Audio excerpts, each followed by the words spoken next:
दोस्तों, भारत बनाम ऑस्ट्रेलिया के पहले वनडे मुकाबले में आया भारतीय ओपनर ईशान किशन और शुभमन गिल का तूफान। तो वहीं पे केएल राहुल ने खेल दिया वनडे इतिहास के सबसे तेज शतकीय पारी। तो ऑस्ट्रेलिया के गेंदबाजों को छुड़ा दिया पसीना। तो भारत ने दे दिया ऑस्ट्रेलिया को पहले वनडे मुकाबले में इतिहास के सर्वनाक हार। तो चलिए दोस्तों, आपको इस वीडियो में हाल ही में खेले गए भारत बनाम ऑस्ट्रेलिया के बीच में पहले वनडे मुकाबला की महा रोमांचक हाईलाइट वीडियो आपको दिखाने जा रहे हैं। लेकिन उससे पहले दोस्तों, अगर आप भी केएल राहुल और हार्दिक पांड्या को एक बेहतरीन खिलाड़ी मानते हैं तो आप हमारे इस वीडियो को लाइक और चैनल को सब्सक्राइब करना ना भूलें। तो चलिए दोस्तों, वीडियो को शुरू करते हैं बिना समय लेते हुए। दोस्तों, जैसा कि आप जानते हैं कि भारत बनाम ऑस्ट्रेलिया के बीच में पहला वनडे मुकाबला आज वानखेड़ा के स्टेडियम में स्टार्ट हुआ, जहां पे दोनों ही टीम इस मुकाबले को किसी भी हर हाल में जीतना चाहती थी, क्योंकि यह वनडे का पहला मुकाबला था। वहीं तो भारत की ओर से कैप्टनशिप कर रहे थे केएल राहुल, तो ऑस्ट्रेलिया की ओर से पैट्स कमिंस। दोस्तों, बता दें कि 1:30 में टॉस होता है और टॉस टीम इंडिया जीतती है और पहले बैटिंग करने का फैसला लेती है। तो वहीं पे ऑस्ट्रेलिया को पहले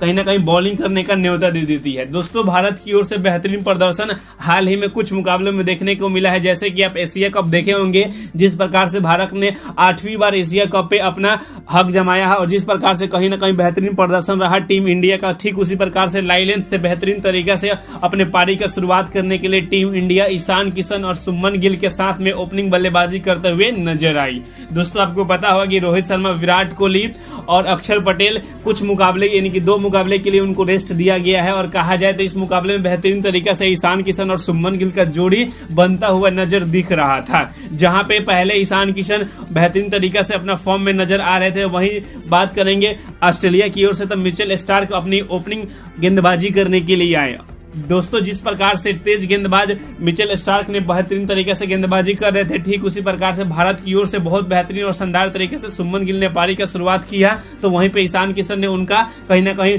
कंपनी देते हुए पहला ओवर में टीम का स्कोर महज 3 रन था और वहीं पे टीम इंडिया कहीं ना कहीं बेहतरीन तरीके से कमबैक कर रही थी। वहीं बात करेंगे, दूसरा ओवर लेकर पैट्स कमिंस आते हैं और पैट्स कमिंस के पहले बॉल पे ही शुभमन गिल अपना चौका से खाता खोलते हैं और बेहतरीन तरीका से पैट्स कमिंस का स्वागत करते हैं और टीम इंडिया के लिए पहला बाउंड्री चौका के रूप में लगता है। तो वहीं पे ईशान किशन को सिंगल देकर देते हैं कहीं ना कहीं स्ट्राइक। तो वहीं पे पैट्स कमिंस अगले ओवर में कहीं कहा बात की 2 ओवर के बाद टीम का स्कोर 9 रन हो जाता है। इस प्रकार से कहीं ना कहीं टीम इंडिया 2 ओवर के बाद 9 रन बना पाती है। जस्ट उसके अगले ओवर लेकर आते हैं हैजलवुड। जी हाँ दोस्तों, जिस प्रकार से उनका भी बॉलिंग रहता है बहुत बेहतरीन और शानदार तरीके से रहता है और उनका सामना करते हैं ईशान किशन और पहले ही गेंद पर सिंगल लेकर शुभमन गिल को दे देते हैं। और जैसे ही शुभमन गिल स्ट्राइक को संभालते हैं और पहली गेंद जैसे ही खेलते हैं, हैजलवुड का पहले ही गेंद को दर्शक दीर्घा में पहुंचाते हुए छक्का लगा देते हैं। इस प्रकार से टीम का स्कोर 3 ओवर के बाद 15 रन हो जाती है और कहीं ना कहीं बेहतरीन तरीके से दोनों ही प्लेयर सेट हो रहे होते हैं। जैसे ही 10 ओवर बीता है तो टीम का स्कोर 54 रन हो जाता है। हालांकि अभी स्ट्राइक रेट कम हो गया था, लेकिन एक भी विकेट ऑस्ट्रेलियाई गेंदबाजों को नहीं मिला था। लेकिन जिस प्रकार से ईशान किशन और शुभमन गिल का पहला 50 पूरा होता है, यानी कि साझेदारी 50 रन की हो जाती है और बेहतरीन तरीके से ऑस्ट्रेलिया के खिलाफ इन दोनों बल्लेबाजों का प्रदर्शन शुरू हो जाता है। तो वहीं बात करेंगे कि मिचेल मार्श भी बॉलिंग करने आते हैं और मिचेल मार्श को पहला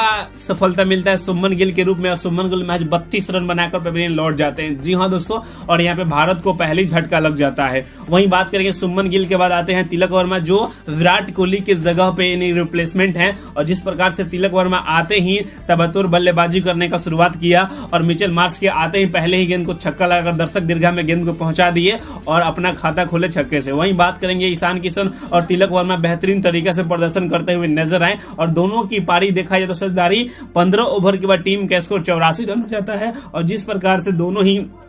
बेहतरीन तरीके से बल्लेबाजी करते हैं और शानदार तरीके से बल्लेबाजी करते हुए नजर आए दोनों ही टीम। वहीं बात करेंगे कि ईशान किशन और तिलक वर्मा का जब साझेदारी 50 रन का हो जाती है, तब टीम का स्कोर 120 रन होता है 21 ओवर के बाद। दोस्तों, यहाँ पे थोड़ा सा स्ट्राइक रेट कम था, लेकिन जैसे ही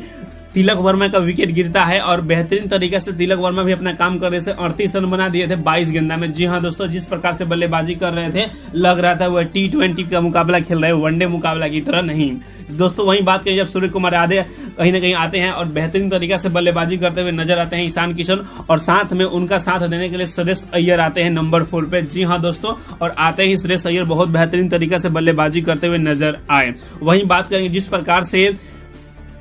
ग्लेन मैक्सवेल बॉलिंग करने के लिए आए और उनका स्वागत करते हुए सूर्य कुमार यादव का कहीं ना कहीं बल्ला बहुत बेहतरीन तरीके से चला। वहीं बात करेंगे जिस प्रकार से ईशान किशन बैटिंग कर रहे थे बहुत बेहतरीन और शानदार तरीके से। यहां तक टीम इंडिया का स्कोर 25 ओवर के बाद 150 रन हो जाता है और कहीं ना कहीं टीम इंडिया बेहतरीन तरीके से कमबैक कर रही थी और यहां से लग रहा था कि टीम इंडिया का स्कोर मिनिमम 280 या 320 तक जा सकता था, लेकिन जैसे ही ईशान किशन अपना 50 पूरा करते हैं और उनका पहला विकेट गिर जाता है, नहीं कहा जाए तो उनका विकेट गिर जाता है और इस प्रकार से कहीं ना कहीं टीम का स्कोर वहां से कहीं ना कहीं धीरे धीरे चलना शुरू कर देता है और फाइनली रूप से टीम इंडिया का स्कोर 220 रन हो जाता है 40 ओवर के बाद। और यहाँ पे कहीं ना कहीं टीम इंडिया के सभी बल्लेबाज, दिग्गज बल्लेबाज आंख मूंद के खेलना शुरू कर देते हैं, जिसमें केएल राहुल और श्रेयस अय्यर की पारी लास्ट समय तक चलती है और जिस प्रकार से बैटिंग होती है टीम इंडिया की बहुत बेहतरीन और शानदार तरीके से और यहां तक टीम का स्कोर 280 रन तक पहुंचा देते हैं 50 ओवर के बाद और फाइनली ऑस्ट्रेलिया को 50 ओवर में 280 रन मारना होता है और किस प्रकार से मुकाबला अलग इनिंग में हम बताते हैं। प्लेयर इनके सामने चित हो गए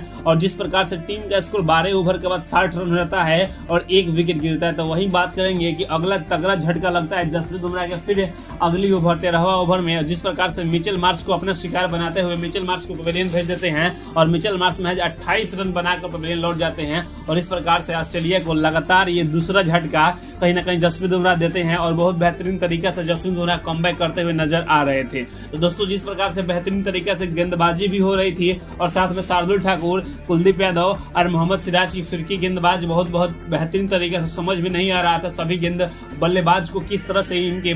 बॉल को खेला जाए और बहुत बेहतरीन तरीका से टीम अपना प्रभाव जमा रही थी इंडिया टीम। तो वहीं बात करेंगे कि जैसे ही लघु सेन का तूफान आता है और कहीं ना कहीं टीम इंडिया के सभी गेंदबाज को पिटाई और बहुत बेहतरीन तरीके से शुरू कर देते हैं और स्टार्टिंग समय में आते आते लघु सेन छक्के और चौके की बरसात कर लेते हैं और सिराज की बॉलिंग हर एक बॉल को पढ़कर और पवेलियन में भेजना कहीं ना कहीं लघु सेन का आदत हो गया था। और बता दें कि वे महज 15 गेंद में 41 रन बनाकर टीम का स्कोर 120 रन बना देते हैं 17 ही ओवर में और जिस प्रकार से ऑस्ट्रेलियाई बल्लेबाज प्रहार कर रहे थे टीम इंडिया के ऊपर, लग रहा था कि टीम का स्कोर 400 प्लस जाएगा क्योंकि बहुत बेहतरीन तरीके से प्रदर्शन कर रही थी टीम ऑस्ट्रेलिया के बल्लेबाजों ने। तो वही बात करेंगे जैसे ही मोहम्मद सिराज बॉलिंग करने आते हैं वैसे ही लघु सेन को फिर से अपना शिकार बनाते हैं और लघु सेन को 60 रन पे पवेलियन से भेजने का काम करते हैं और मोहम्मद सिराज जिस प्रकार से बॉलिंग कर रहे थे बहुत बेहतरीन शानदार तरीके से, हालांकि इनका कुछ ओवर बहुत महंगा गया लेकिन फिर भी ये बहुत बड़े विकेट लिए, जैसे कि लघु सेन जिन्होंने पूरी तरह से इंडियन गेंदबाजों का छक्का छुड़ा दिए थे और बहुत बेहतरीन तरीके से गुटाई कर रहे थे